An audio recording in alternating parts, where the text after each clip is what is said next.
আসসালামু আলাইকুম, স্বাগতম জানাচ্ছি বিবিসি নিউজ আন্তর্জাতিক সংবাদে। শুরুতেই সংবাদ শিরোনাম, এরপর বিস্তারিত। ইসরায়েলের আকাশে সন্দেহভাজন ড্রোন, বেজে উঠল সাইরেন। এবার হরমুজের নাম নিজের নামে রাখলেন ট্রাম্প। পারমাণবিক ও ক্ষেপণাস্ত্র সক্ষমতা রক্ষায় অটল থাকবে ইরান। ইরানকে টলাতে মোয়িং দ্য গ্রাস কৌশল নেবে যুক্তরাষ্ট্র। দর্শক, এতক্ষণ শুনছিলেন সংবাদ শিরোনাম। এখন বিস্তারিত। আপনি যদি ইসরায়েলের ধ্বংস চান এবং মুসলিমদের পাশে থাকেন, তাহলে ভিডিওতে লাইক করে চ্যানেলটি অবশ্যই সাবস্ক্রাইব করে দিবেন এবং আপনার মূল্যবান মতামত অবশ্যই কমেন্টে লিখে জানিয়ে দিবেন। এখন বিস্তারিত। ইসরায়েলের আকাশে সন্দেহভাজন ড্রোন, বেজে উঠল সাইরেন।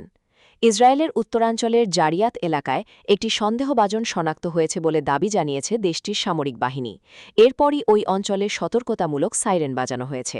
উত্তর ইসরায়েলের এই অঞ্চলটি লেবানন সীমান্তের কাছে অবস্থিত।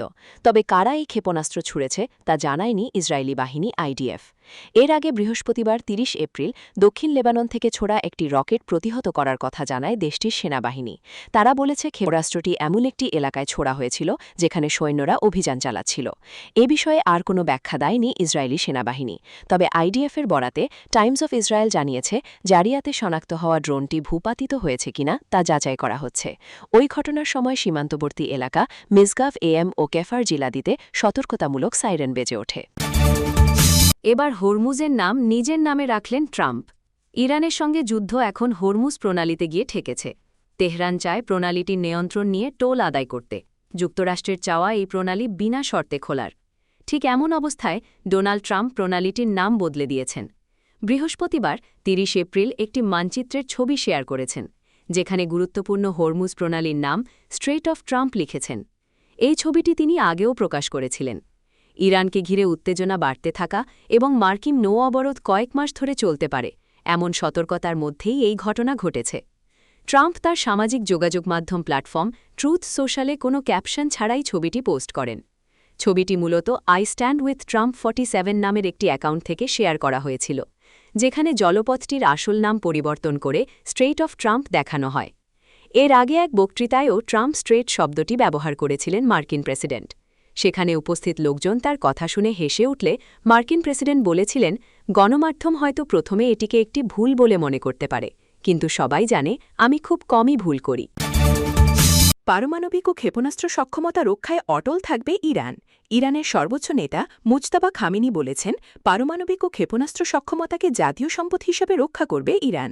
একই সঙ্গে তেহরান উপসাগরীয় অঞ্চলকে সুরক্ষিত রাখবে। বৃহস্পতিবার ৩০ এপ্রিল খামেনির লিখিত বক্তব্যে এই বার্তা দেন। এটি এমন সময়ে আসলো যখন যুক্তরাষ্ট্রের প্রেসিডেন্ট ডোনাল্ড ট্রাম্প এসব ইস্যুতে একটি চুক্তি করার চেষ্টা করছেন। মুজতবা লিখিত বিবৃতিতে ইরানের রাষ্ট্রীয় টেলিভিশনে পড়ে শোনানো হয়, ২৮ ফেব্রুয়ারির বিমান হামলায় তার ৮৬ বছর বয়সী বাবা আলী খামেনি নিহত হওয়ার পর থেকে তিনি এভাবে বক্তব্য দিয়ে আসছেন। ইরানের সঙ্গে গত ২৮ ফেব্রুয়ারি যুক্তরাষ্ট্র ইসরায়েলের যুদ্ধ শুরু হওয়ার পর থেকে পারস্য উপসাগর ও হরমুজ প্রণালীতে একটি নতুন অধ্যায় রচিত হচ্ছে বলে মন্তব্য করেছেন ইরানের সর্বোচ্চ নেতা। পার্সিয়ান গালফ ডে বা পারস্য উপসাগরীয় দিবস উপলক্ষে বৃহস্পতিবার প্রকাশিত এক লিখিত বার্তায় তিনি বলেছেন, তেহরান নৌপথের শত্রুকে নির্মূল করবে এবং উপসাগরীয় অঞ্চলকে সুরক্ষিত করবে। হরমুজ প্রণালীতে নতুন বিধিবিধান ও ব্যবস্থাপনা শান্তি ও অগ্রগতির পাশাপাশি সকল উপসাগরীয় রাষ্ট্রের জন্য অর্থনৈতিক সুবিধাও বয়ে আনবে বলে মুজতাবা খামেনির বিবৃতিতে উল্লেখ করা হয়েছে। ইরানকে টলাতে মোয়িং দ্য গ্রাস কৌশল নেবে যুক্তরাষ্ট্র। মাস ছাড়ানো যুদ্ধে থেমে গেছে তাও মাসখানেক আগে, কিন্তু মধ্যপ্রাচ্যের উত্তেজনা এতটুকুও কমেনি। ইরান কয়েকটি দাবি তুলে হরমুজ প্রণালী বন্ধ করে রেখেছে। হামলা না চালালেও যুক্তরাষ্ট্র হরমুজে পাল্টা অবরোধ দিয়ে রেখেছে। যুদ্ধ পরিস্থিতির এই অবস্থায় আলোচনায় এসেছে যুক্তরাষ্ট্রের যুদ্ধ কৌশল নিয়ে। বিশ্লেষকদের ধারণা, যুক্তরাষ্ট্র হয়তো ইসরায়েলের মতো মোয়িং দ্য গ্রাস কৌশল নিতে পারে। এই সামরিক শব্দটির অর্থ বাড়ার আগেই কেটে ফেলা, অর্থাৎ সীমিত আক্রমণের মাধ্যমে প্রতিপক্ষকে দুর্বল রাখা হয়। ইসরায়েল হামাস ও হিজবুল্লার বিরুদ্ধে এই কৌশল মেনে চলে। লন্ডনের কিংস কলেজের গবেষক মাইকেল কার বলেন, এ ধরনের কৌশল নিলে ইরান পাল্টা কাতার, সংযুক্ত আরব আমিরাত বা কুয়েতে হামলা চালাতে পারে এবং মার্কিন জাহাজেও ড্রোন হামলা করতে পারে। বিশ্লেষকদের মতে, শুধু সামরিক হামলার মাধ্যমে ইরানকে নতি স্বীকার করানো সম্ভব নয়, বরং এই সংঘাত দীর্ঘস্থায়ী হলে পুরো মধ্যপ্রাচ্য আরও অস্থিতিশীল হয়ে উঠবে এবং বৈশ্বিক অর্থনীতিতেও এর বড় প্রভাব পড়বে। তাছাড়া ইরানের ড্রোন ও ক্ষেপণাস্ত্র সক্ষমতার কারণে এই কৌশল ঝুঁকিপূর্ণ হতে পারে।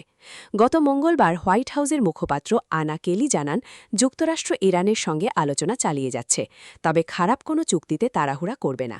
এর একদিন আগে প্রেসিডেন্ট ডোনাল্ড ট্রাম্প এবং তার নিরাপত্তা উপদেষ্টারা ইরানের নতুন প্রস্তাব নিয়ে আলোচনা করেন। ৮ এপ্রিল থেকে যুদ্ধবিরতি কার্যকর থাকলেও সামরিক উত্তেজনা পুরোপুরি কমেনি। কাতারের পররাষ্ট্র মন্ত্রণালয় সতর্ক করে বলেছে, পরিস্থিতি ফ্রোজেন কনফ্লিক্ট বা স্থবির সংঘাতে পরিণত হতে পারে, যেখানে গুরুত্বপূর্ণ জলপথটি চাপ প্রয়োগের হাতিয়ার হিসেবে ব্যবহৃত হবে এবং যে কোনো সময় সহিংসতা ছড়িয়ে পড়তে পারে। বিশ্লেষকদের মতে, স্থায়ী কোনো সমাধান ছাড়া স্বল্পমাত্রার সংঘাত ও মাঝে মধ্যে হামলা এই পথটাই দুই পক্ষের জন্য আপাতত সহজ বিকল্প হতে পারে, যদিও এতে আঞ্চলিক অস্থিতিশীলতা ও বৈশ্বিক অর্থনৈতিক চাপ দীর্ঘায়িত হবে। কাতারের জর্জটাউন ইউনিভার্সিটির বিশেষজ্ঞ মেহরান কামরাভা বলেন, এই না যুদ্ধ না চুক্তি পরিস্থিতি উভয় পক্ষের জন্যই ব্যয়বহুল। ইরান দীর্ঘদিন বন্দর অবরুদ্ধ রাখতে পারবে না, আবার যুক্তরাষ্ট্র অনির্দিষ্টকাল অবরোধ বজায় রাখতে পারবে না। মার্কিন থিঙ্ক ট্যাঙ্ক কুইন্সি ইনস্টিটিউটের হিসাবে যুদ্ধের প্রথম মাসেই যুক্তরাষ্ট্রের খরচ হয়েছে ২০ থেকে ২৫ বিলিয়ন ডলার, আর ২০০৩ সালের ইরাকের মতো বড় আকারের স্থল অভিযান চালাতে হলে মাসে ৫৫ বিলিয়ন ডলার পর্যন্ত লাগতে পারে, যা এই মুহূর্তে যুক্তরাষ্ট্র বহন করতে পারবে না বা চাইবে না। গত ১৩ এপ্রিল থেকে যুক্তরাষ্ট্র ইরানের ওপর নৌ অবরোধ জারি করেছে এবং অঞ্চলে বড় ধরনের সামরিক শক্তি মোতায়েন করেছে। অন্যদিকে ইরানও হরমুজ প্রণালীতে টোল আরোপ করে পাল্টা চাপ সৃষ্টি করছে। এর প্রভাব যুক্তরাষ্ট্রেও পড়েছে। জ্বালানির দাম প্রায় ৪ বছরের মধ্যে সর্বোচ্চ পর্যায়ে পৌঁছেছে। নরওয়ের পিস রিসার্চ ইনস্টিটিউট অসলোর গবেষক চ্যান্ডলার উইলিয়ামস বলেন, এই সংঘাত পরিকল্পনার চেয়ে দীর্ঘায়িত হয়েছে। যদি এটি আরও বাড়ে অথবা দীর্ঘস্থায়ী সংঘাতে রূপ নেয়, তাহলে তা আরও জটিল হয়ে উঠবে। যুক্তরাষ্ট্র অর্থনৈতিক ও কূটনৈতিক চাপের পাশাপাশি প্রয়োজন হলে আবার হামলার হুমকি দিয়ে পরিস্থিতি নিয়ন্ত্রণে রাখতে চাইছে। অন্যদিকে ইরান হরমুজ প্রণালীকে কৌশলগত হাতিয়ার হিসেবে ব্যবহার করছে, যাতে যুক্তরাষ্ট্র আলোচনায় ছাড় দিতে বাধ্য হয়। এতে সংখ্যা বাড়ছে যুদ্ধের ভবিষ্যৎ নিয়ে।